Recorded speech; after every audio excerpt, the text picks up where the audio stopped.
Amém. Vai-se realizar hoje uma mesa redonda sobre o misterioso Deus endovélico. Conhecemos vestígios do seu culto, datados da época que vai do 1º século ao 3º século depois de Cristo. Encontraram-se no cimo do monte, na zona do Alandroal, em São Miguel da Mota, perto de Trena, e são conhecidos desde o século XVI, tendo mesmo alguns viajado até Évora, Vila Viçosa, Alandroal, Trena. Sendo no século XIX, na final,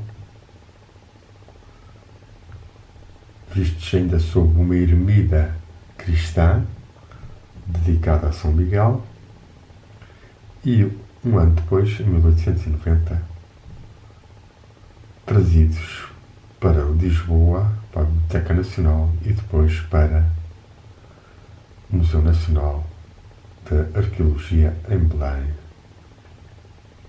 Contudo, apesar de cerca de 800 fragmentos de estatuária e de epigráficos, de epigrafia, que se encontraram, muitos deles completos, surgindo o teónimo endovélico sob algumas variantes que nos permitem interrogar-nos se corresponderiam a diferenças linguísticas regionais, se a formas de culto mântico, já que sabemos que seja no culto dos iberos, seja no culto dos celtas e dos lusitanos e romanos, as palavras eram fundamentais nas invocações dos deuses, nos pedidos e até nas bênçãos ou maldições. Havia, de facto, uma magia muito desenvolvida de palavra e do verbo,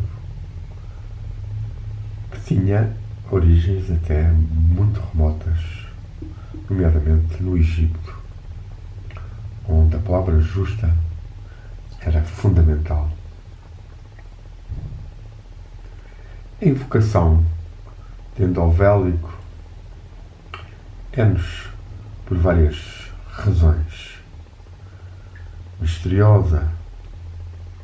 porque não sabemos sequer bem exatamente o significado do seu nome. Ainda que,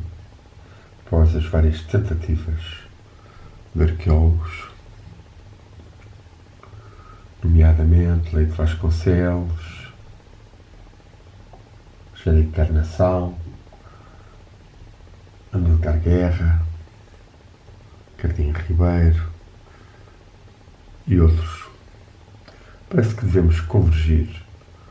para uma palavra que significa o muito bom, ou o máximo, ou aquele que cobre bem, ou ainda aquele que quer bem. E ser assim, o querer bem, não será por acaso que o infante Henrique escolherá como seu lema o talent de bien faire, o talento, a vontade de fazer o bem. Inserindo-se assim numa tradição espiritual portuguesa, ou desta zona de Portugal, bem longínqua e que eu provavelmente desconhecia. Há quem não desconhecerá, pelo menos a última filiação em infante de Dom Henrique, será Fernando Pessoa, quando escolhe para a Ordem Espiritual de Portugal, cuja avatarização ele hesitou se deveria chamar-se Ordem de Cristo ou Ordem Templária de Portugal. Foi aí também inserida como princípio fundamental da ordem e não havia mais do que esse. Fazer o bem, esperar a vinda do bem, criar a vinda do bem. E fazer o bem, máximo é todos os atos da vida superior. Os atos de vida superior que são, exatamente, os atos religiosos, os atos espirituais. E que hoje, por acomodação à superficialização com que a religião se toma, acaba por se perder a sua importância fundamental em relação à alma peregrina que cada um de nós é, nascendo nesta terra com um tempo limitado e com um futuro que será determinado pelo que foi desenvolvido aqui na Terra. A divindade, os deuses, os gênios, os anjos foram chamamentos e reconhecimentos pelo ser humano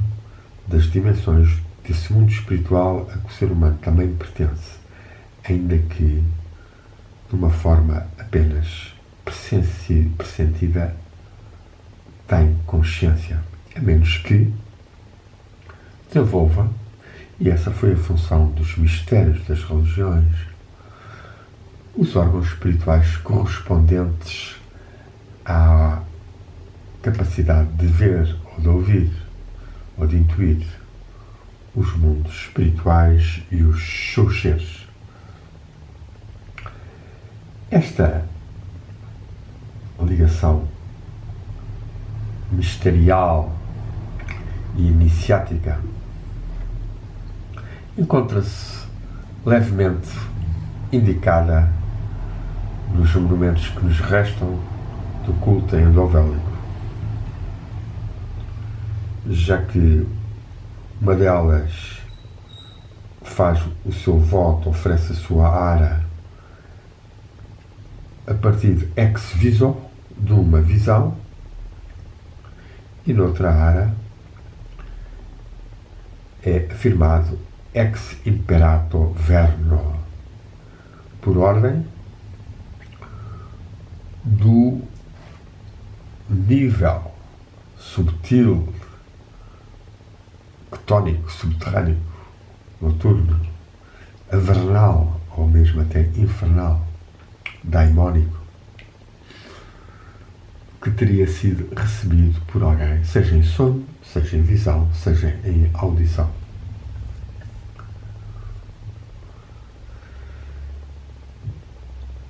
Há outros em que se diz que o voto é feito pela resposta que foi recebida da divindade, da deidade endovélico. Uma resposta que pode ter sido uma ação, chamado milagre, ou pode ser uma resposta da consciência, na interrogação, na dúvida das pessoas. Não sabemos, contudo, qual era a ocorrência de visitantes crentes, devotos fiéis de endovélico, se haveria cerimónias especiais que atrairiam centenas de pessoas. Mas sabemos sim que há muitos fragmentos de aras e de estatuas que foram oferecidas, que nos leva a crer que ou havia algumas lojas de canteiro próximas, e sabemos que cerca de 20 km, 30, 40, há pedreiras grandes e magníficas, de onde prevém mais de 80 e tal por cento, 90% dos mármores, de Estremoz e Vila Viçosa, ou que as pessoas os traziam dos seus próprios lugares em carroças, ou em cavalos, ou burros. O caso do resto de uma estátua de uma cariátide, feita num mármore e trazido por alguém de Beja. E sabendo nós que esta cariátide, que geralmente adornava os frontões dos templos, servindo de colunas, figuras femininas belíssimas, é muito próxima muito parecida com as que se encontram restos em Mérida Augusta, onde havia realmente um templo mais imponente. Teria sido ela trazida para ser uma das eventuais duas colunas do templo de Endovélicos, ou seria apenas uma dádiva, um contributo em pedra bela para mostrar a devoção de alguém, eventualmente até uma mulher bela, ou que não fosse alguém que admirava a beleza, e para enriquecer o conjunto patrimonial do monte onde o Numen, uma noção muito importante que significa um poder invisível, divino, subtil, pressentido, e que provavelmente foi a noção inicial que mais tarde, e não sabemos por quem, se concretizou na palavra endovélicos e, por fim, num culto de estátuas e até na feitura de uma face, pois assim nos parece, à maioria dos arqueólogos, de endovélico que se encontra belissimamente, por ser bela e por estar bem colocada, no ponto mais alto da exposição das peças vindas de São Miguel da Mota, no Museu Arqueológico em Belém. Certamente que é um grande mistério compreender qual foi o modelo que serviu ao escultor. Utilizou ele alguma visão de uma estátua de Júpiter ou de Zeus, ou mesmo de Serafis, já que face parada e bondosa pode assemelhar-se? É possível. Terá havido uma visão ex viso também? Não sabemos. Não sabemos sequer qual seria a forma inicial com que nos povos pré-romanos, seja lusitanos, seja celtas, que aqui viveram, tinham tido em relação ao Numen, ao gênio do local onde terá nascido o culto, e que não sabemos sequer se foi exatamente em São Miguel da Mota, já que o local não tem nenhuma característica muito especial, além de ser, e sim, muito importante, sobretudo estrategicamente, um ponto alto, cerca de 300 metros, com uma visão muito grande a 360 graus, capaz de abarcar várias urbes e todas as direções com os caminhos que convergiriam para esse ponto. Mas não há antros, não há grutas, não há fontes, não há edificações especiais. Contudo, a cerca de 4 km em linha reta, mas mais pelo curso dos rios ou pelos caminhos mais fáceis, nós encontramos um esporão, um afloramento xistoso de uma altura razoável, mas mais cavada junto ao rio, numa curva do rio, e com indícios de ter sido utilizado por algum tipo de culto, existindo mesmo os restos de uma povoação na sua base e que consubstanciam facilmente a ideia de que o culto endovélico poderá ter nascido nessa zona, chamada a Rocha da Mina, já que no alto dessa fraga há uma falha onde existe uma cavidade, hoje tornada poço, mas que na altura poderia ser uma gruta, um antro. E sabemos como as divindades, por vezes, eram mais cultuadas nesses sítios onde eles procuravam os sonhos, as visões, seja por se dormir, seja por berberagens e poções mágicas capazes de induzir estados expandidos de consciência, pelo qual as pessoas tinham acesso ao mundo psicoespiritual e tinham as suas visões e resoluções que, quando não eram diretamente compreendidas pelos próprios consulentes, poderiam receber a ajuda dos sacerdotes ou dos xamãs ou druidas que pudessem colaborar ou coexistir com este local sagrado. É, pois, possível que, com a romanização, se tenha transferido o culto dessa zona para o Alto Monte. E sabemos que também a poucos quilómetros se encontra hoje uma capela que foi infelizmente destruída no século XVIII no terremoto, mas que foi depois reedificada e que tem também aí sim uma fonte santa, umas águas santas, e que ainda hoje, nos nossos dias, ainda há pessoas a peregrinarem a pé até ela, manifestando então o culto das águas permanente nessa zona. Estamos a ver aqui vários locais que convergem para uma explosão poderosíssima do culto endovélico no século I, II e III, numa época em que a romanização está estabilizada e há já a segunda e terceira geração de colonos cruzando-se com os naturais e havendo uma simbiose de cultos que permitem que endovélico se torne um deus eventualmente importante e conhecido de toda a região, para onde afluem as pessoas, trazendo, como já foi dito, essas estátuas e votos de agradecimento por votos que foram feitos e que receberam as suas graças divinas. Algumas das aras, contudo, não têm qualquer epígrafe escrita, são anepígrafes e podemos suspeitar que teriam sido escritas apenas a tinta ou simplesmente não foram escritas. Isto leva-nos a crer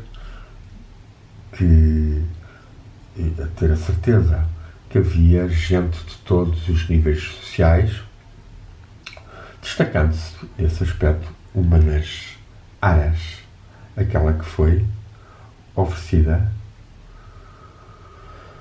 por um cavaleiro romano, julgo que é Honorius, em que consacra a ara ao deus endovélico presentíssimo e prestantíssimo numine, de poder subtil, de poder divino, presentíssimo e prestantíssimo, ou mesmo até no sentido de rapidíssimo. É um sinal interessante, ainda que este presentíssimos apareça noutros templos e locais do mundo romano, como Leite Vasconcelos, na sua obra-chave Religiões da Lusitana, no segundo volume, nas cerca de 50 ou 40 páginas, que dedica a endovélico, refira. É um dos poucos contributos para uma compreensão de como viam os escultores a divindade, esse gênio Lossi, que tem ainda outro aspecto que nos pode ajudar, que é o de haver gerações que cultuam mesmo Deus, e há ofertas de aras ou de edículas, pequenos templos, que são feitas por filhas ou netas em função de votos que tinham sido feitos anteriormente. Podemos até pensar que uma ou duas destas edículas pudesse ter estado na casa das pessoas e depois tivesse sido levada para esse local.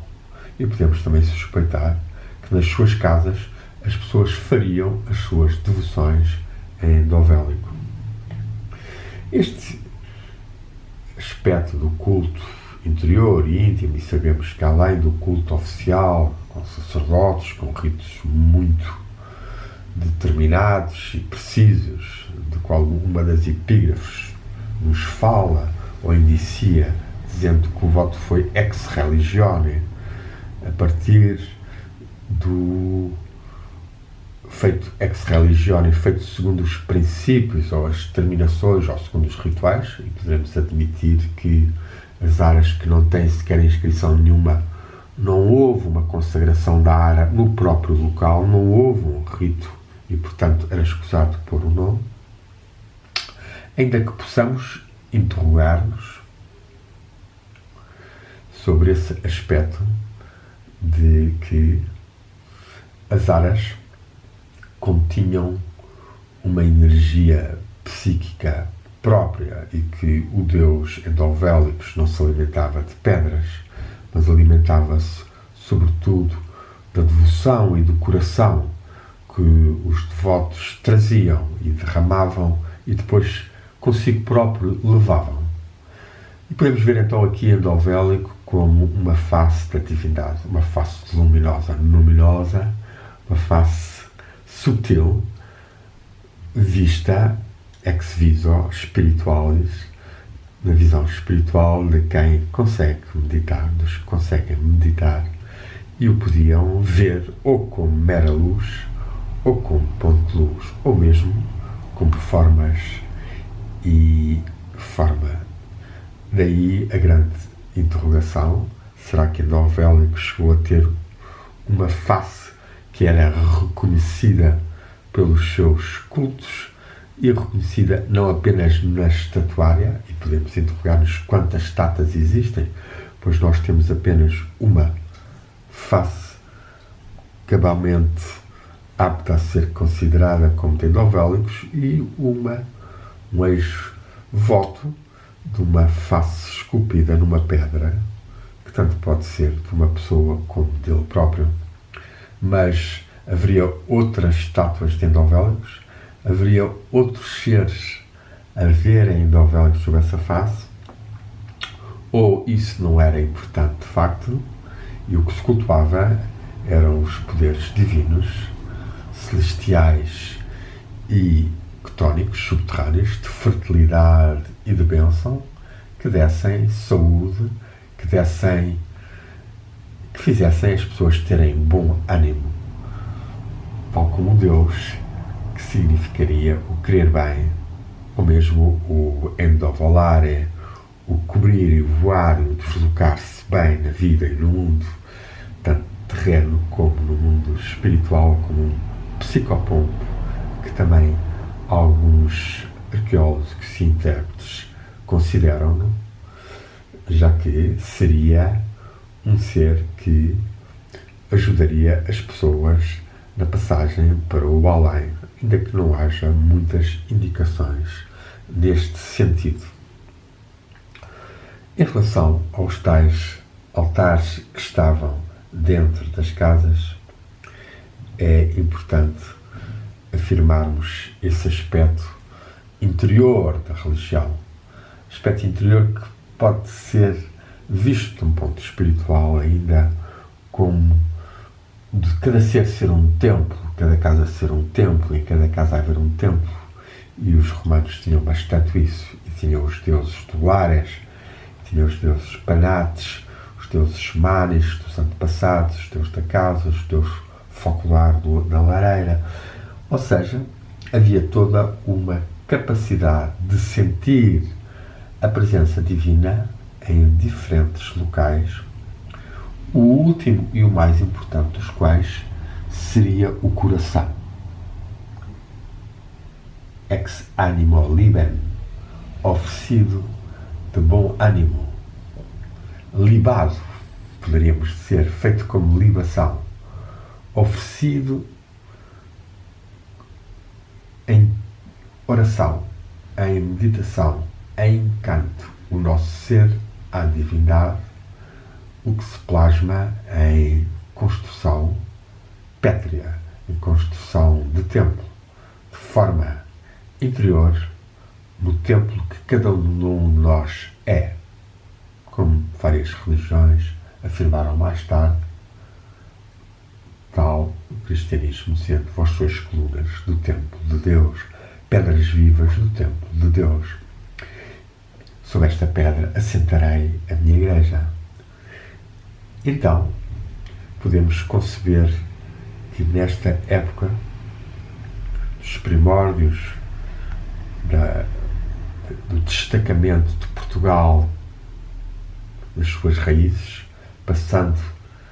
da fase ibérica, lusitana, céltica, romana, mediante depois o período muçulmano, que pode estar marcado pelo nome do rio Lucifete, que passa, que poderá ser apenas uma expressão de origem árabe do rio que flui, que passa com as suas cores e que tem depois uma transmutação dolorosa, que é a destruição das estátuas e do próprio local, erguendo-se a ermida de São Miguel, provavelmente já no século IX ou X, tanto mais que o culto de São Miguel só chega à Península no final do século VII, e os restos que existem epigráficos cristãos podem ser perfeitamente do século X ou XI, segundo o dizer de alguns reputados arqueólogos. Fica-nos a dúvida quem foram os iconoclastas, quem foram os terroristas da época, que no seu zulutismo de destruírem os vestígios antigos partiram todos. Claro que podemos pôr aqui várias hipóteses, e daria quase para um romance, descobrir-se esse momento e fazer mesmo analogias com o partido das armas, que muitas vezes era feito votivamente em certos templos, ou o partido dos objetos. Os objetos passavam a estar consagrados ao mundo invisível, e os mortos já não tinham uma visibilidade terrena nem um culto terreno. O que, ironicamente, nós podemos hoje pôr em causa quando vemos as estátuas mesmo fragmentadas serem admiradas prolongadamente por algumas pessoas mais sensíveis nos museus, ou mesmo cultuadas, mostrando-nos assim que, de facto, a continuidade de uma filosofia perene, de uma religião perene, de uma transmissão constante da presença divina na Terra e nos seres, e da sua manifestação por formas belas, harmoniosas e perfeitas, faz parte do melhor do ser humano nesta sua peregrinação terrena, e deve ser mantido e cultuado e desvalorizado completamente todo o tipo de fanatismos, ou exclusivismos, ou supremacias de religiões, tal como as religiões monoteístas acabaram por desenvolver e ainda hoje têm frutos extremamente negativos de verdadeiro fanatismo. É mais do que tempo de, até retomando estas ligações com uma divindade tão simples, que durante 3 séculos ou 4 funcionou em termos de reconhecimento cultural celta, luso, lusitano, bético, romano, para os nossos dias, em que seria tanto preciso que este Deus querer bem, ou talent de bien faire do Infante Henrique e de Fernando Pessoa, seja assumido como a religião da humanidade. Aliás, já mesmo expressa nesse grande evangelho de uma religião claramente não monoteísta, que é a religião hindu, super politeísta, ainda que também fortemente não dualista, ou do absoluto, com o Advaita Vedanta, onde na Bhagavad Gita encontramos essa magnífica expressão de yoga como a habilidade na ação, a capacidade de termos o talento, fazermos o bem, no fundo estarmos em harmonia com os elementos que nos compõem, com os elementos que nos rodeiam, e sabemos como estas religiões antigas, e nomeadamente a religião dos lusitanos, dos próprios romanos, dos povos pré-históricos, ou mesmo do shintoísmo, estão muito ligadas com o culto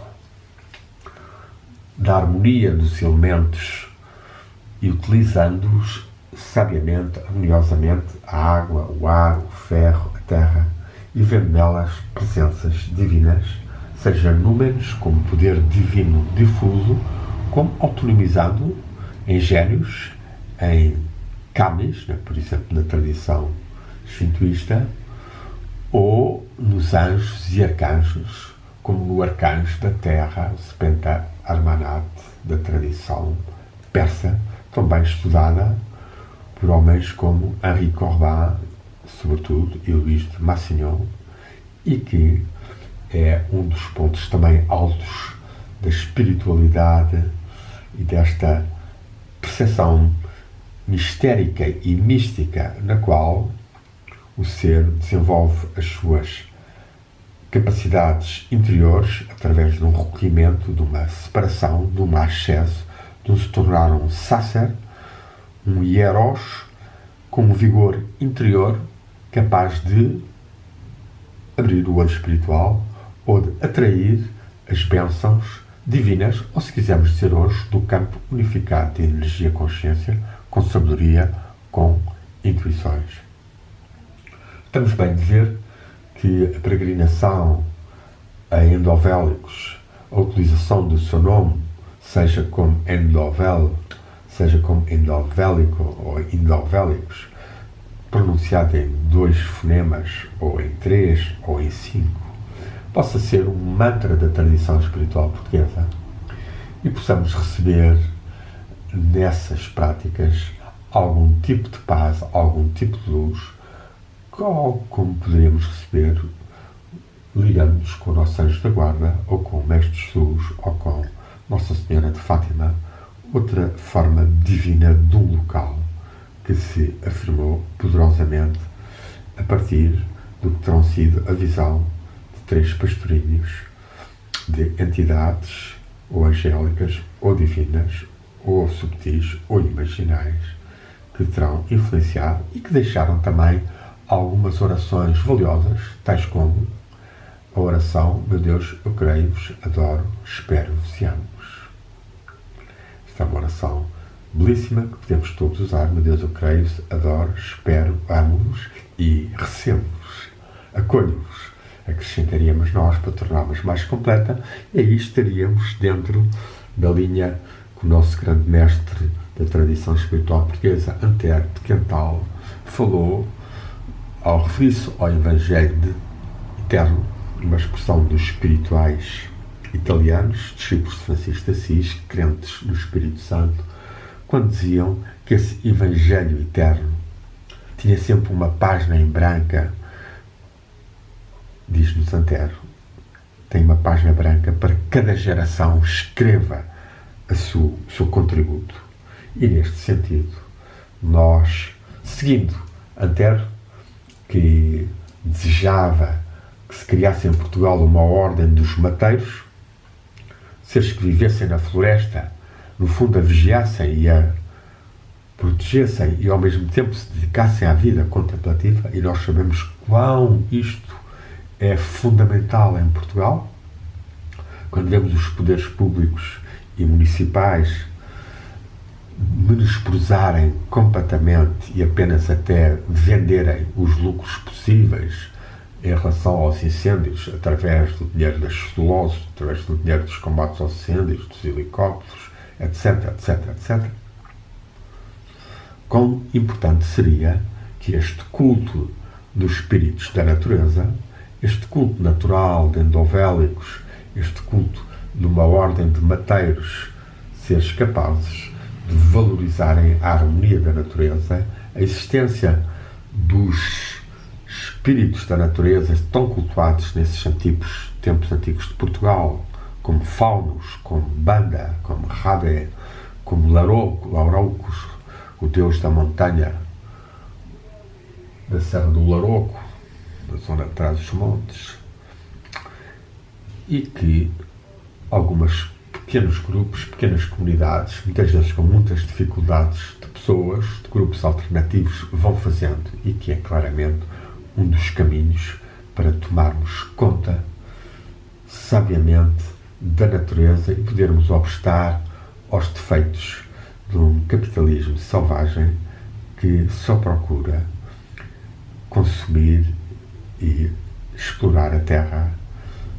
e destruir a humanidade. Esta peregrinação assim a Indovélicos, ainda com o aspecto semi-trágico de terem sido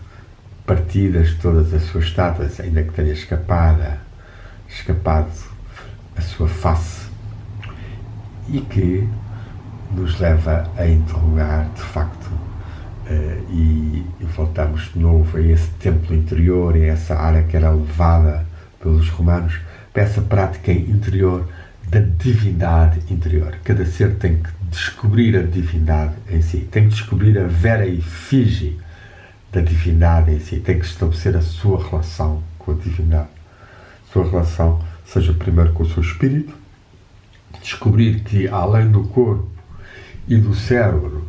e do corpo energético e anímico da alma, é também um espírito, uma centelha divina. E, portanto, aqui fugir de um tipo de massificação científica que pretende reduzir o ser humano a um corpo e a um cérebro, quando o cérebro é apenas um receptáculo, frequentemente, de intuições e de forças e de imagens que vêm de outros planos e de outros níveis de nós próprios e do universo. E, a partir desta compreensão que somos corpo, alma e espírito, podermos realizar-nos mais como seres espirituais que deixarão o corpo à hora da morte, mas que continuarão vivos num corpo espiritual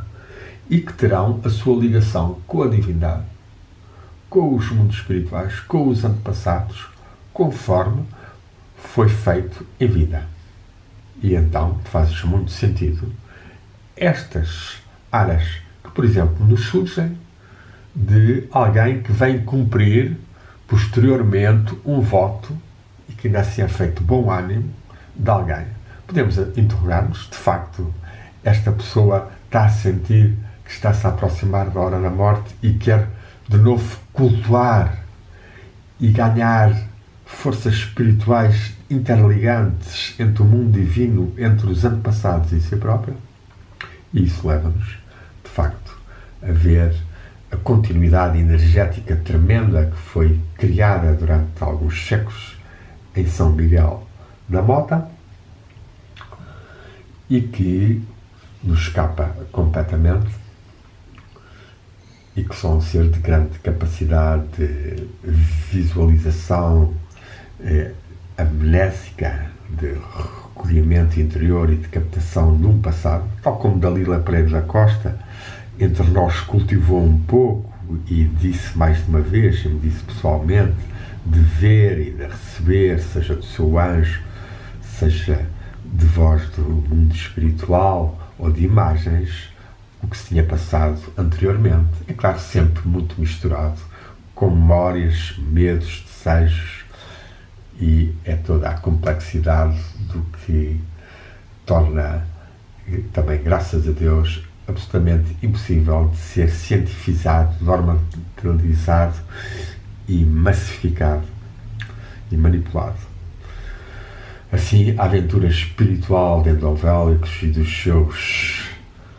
devotos e crentes continua em nós viva e cabe-nos, portanto, também nós fazer e ter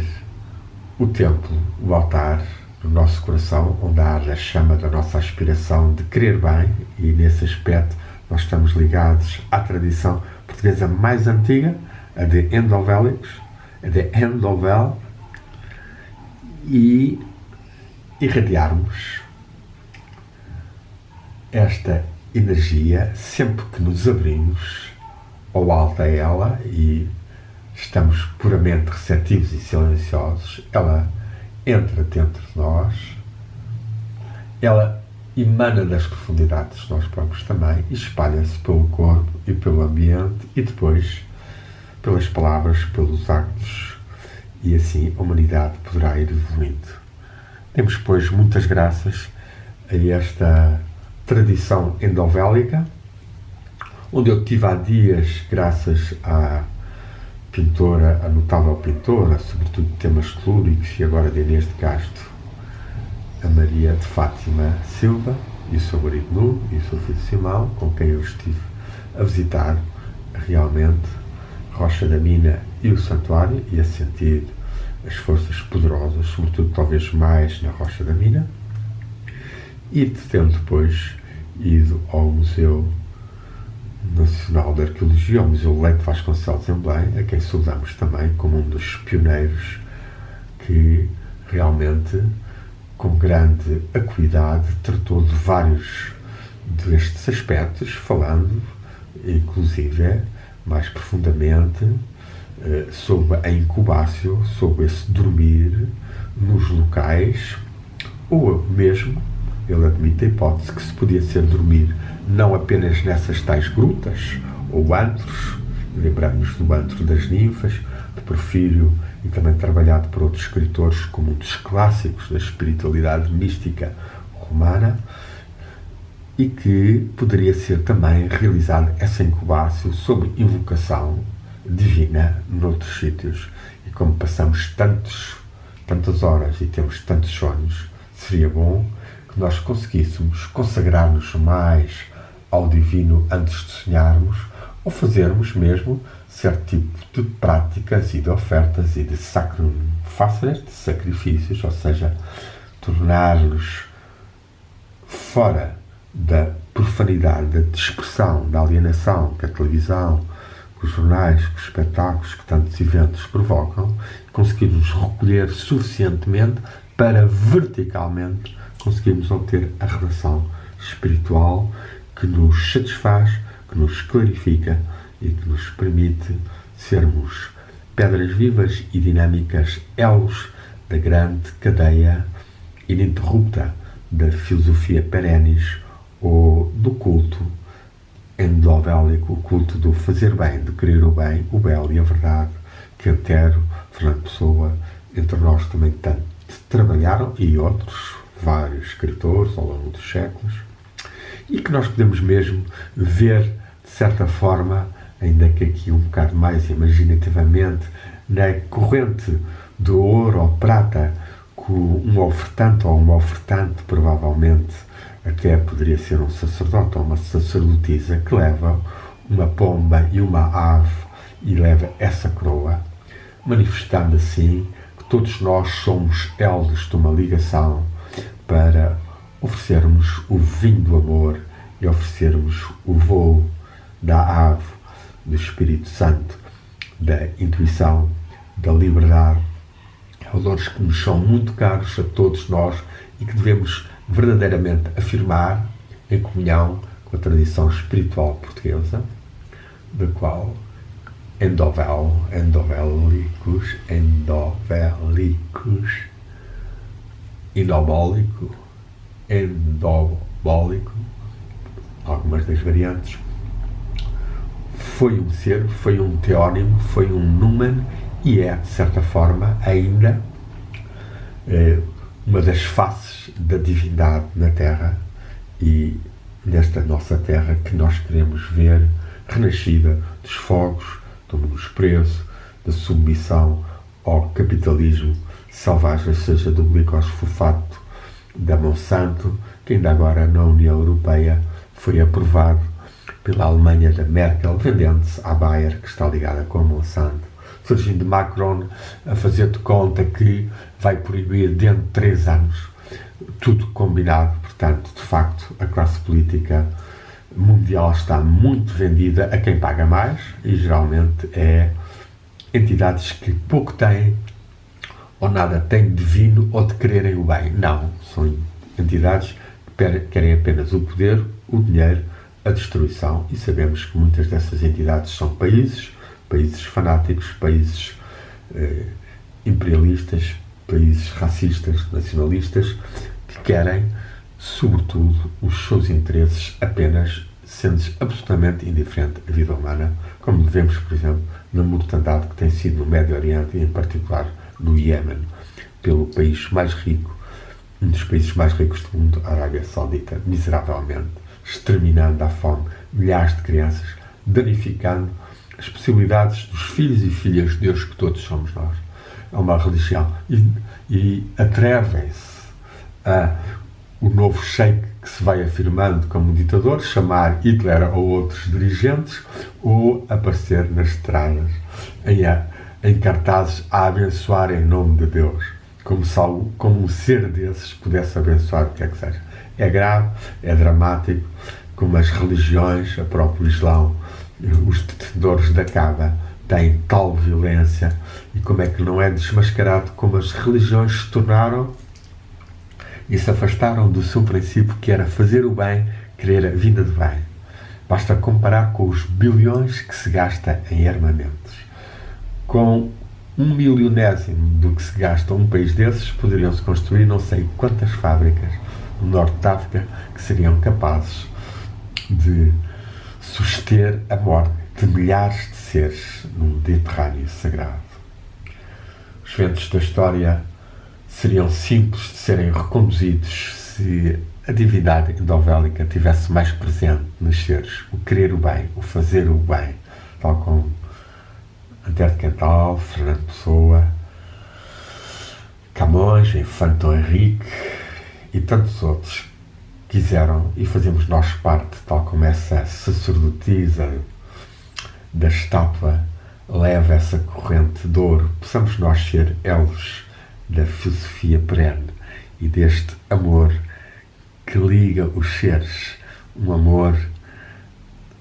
do espírito, o amor do divino, o amor da fraternidade, o amor da compaixão, o amor realmente da fraternidade. Amém. Temos graças a endovélicos. Endovélicos,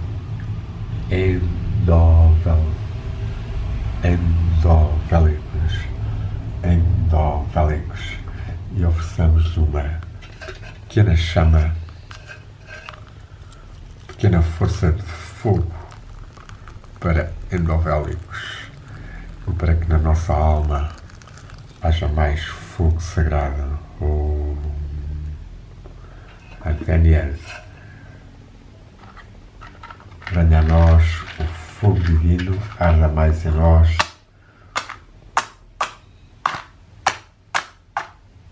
o fogo da inspiração e iluminação, ainda custe ser aceso. Não desistamos de meditar e de orar, e saibamos resistir à ideia que muitas vezes nos surge que não conseguimos controlar o pensamento, ou que estamos muito cansados. Não. Lutemos para acender a chama do amor. Amém.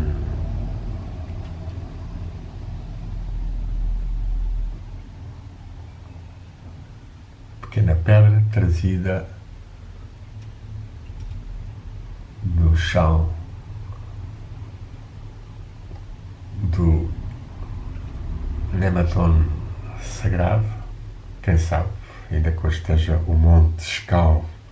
na época poderia ser um monte sagrado, um Nematon, um Lúcia em termos romanos, um bosque, e aí teria mais sentido tudo o que nós hoje não conseguimos perceber, ficando-nos apenas suposições. Demos graças, os espíritos da natureza e de endovélicos e os anjos, aliás, representados também numa ara, dois carregando tochas de fogo, lembrando-nos que a nossa natureza deve ser ígnea de inspiração, de amor, de confiança, vigorosa, ardente, Tal era também o sentido de herói, que era o ser sagrado e santo também, como o Arquios, Agios. Possam as forças da tradição perene e da tradição espiritual portuguesa estar em ti, em mim, em nós, para honra, luminosidade, paz da divindade entre os seres, com amor e harmonia. Amém.